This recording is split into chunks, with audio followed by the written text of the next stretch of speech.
The Passenger Rail Agency of South Africa, Prasa, has once again fired its CEO, Zolani Matthews, on Thursday this week with immediate effect. It first fired Zolani Matthews in November 2021, when 8 months after assuming the role as the CEO of Prasa at the time, it was discovered by the board of Prasa that Zolani Matthews did not disclose that he holds dual citizenship both in South Africa and the United Kingdom.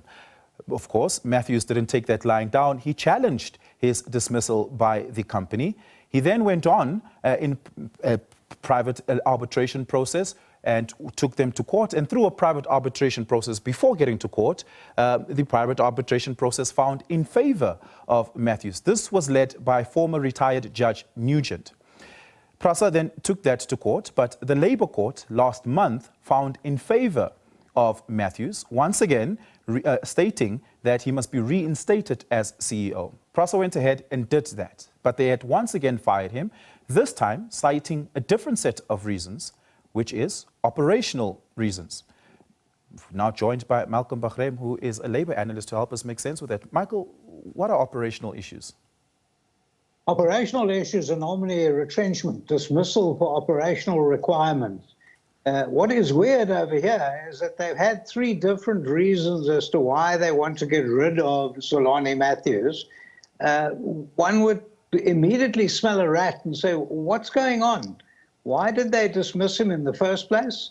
Why didn't they actually then say we had an operational issue? But how can they have an operational issue when they've just taken the man on at the time?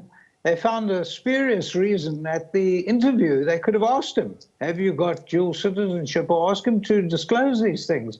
It's not for him to disclose something if he hasn't been asked. And you had Judge Nugent, who, quite frankly, is one of our most senior Labour judges in the country. He's been in almost in every court, who then said it was an unfair dismissal. They then had to pay him 15 million rand in back pay. Now, you can imagine, this is an agency that's struggling. It's not providing proper transport for the people, but they're spending money on internal squabbles. Someone needs to go in and actually sort this out, because they're going to have a problem again now. They're saying, well, this is the third time, and people often say third time lucky, but I'm not so sure they're doing it correctly this time. All they're saying now is that, no, go away, operational requirements. They don't explain what operational requirements are. They're just saying it's operational and we'll pay you to the end of your contract. Now, again, that's another, I don't know how many millions of rands. If you work it out, he's earning, and I'm just having a look here what he's actually earning. It's over 5 million rand, 5.8 million rand per annum. And there's at least another 7 or 8 months to go. So his contract comes to an end on the 7th of February 2026.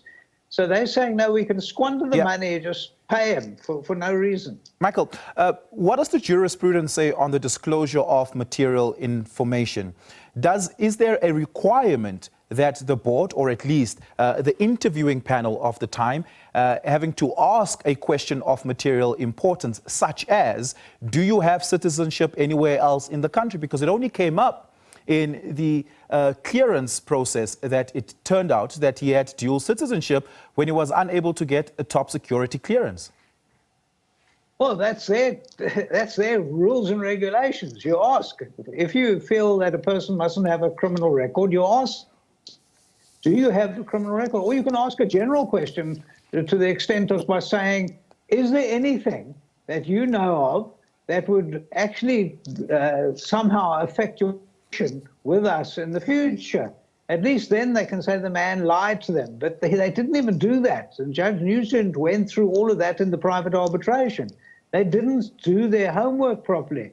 It's not for the man to say, listen, I'm not sure what it is you require, but let me tell you everything about my background from the age of 0 to where I am now. It's not for him to do it. What he needs to say is to answer to the questions truthfully and honestly.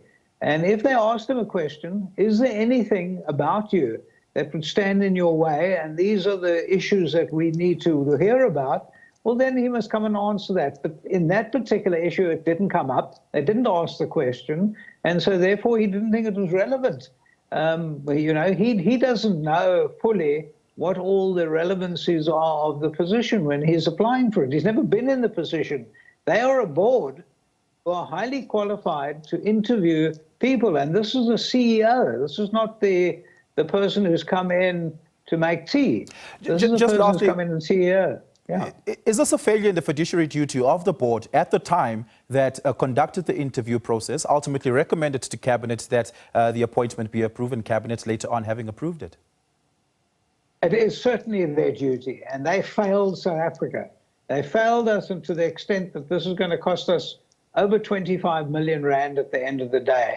And we know that Prasa is struggling. We know that government keeps bailing them out, that the citizens of South Africa who are required to be able to travel on the trains are actually suffering because there's petty squabbling going on at the top, which is madness. Yeah, Michael Bagraim, thank you so much for your time. Really do appreciate it.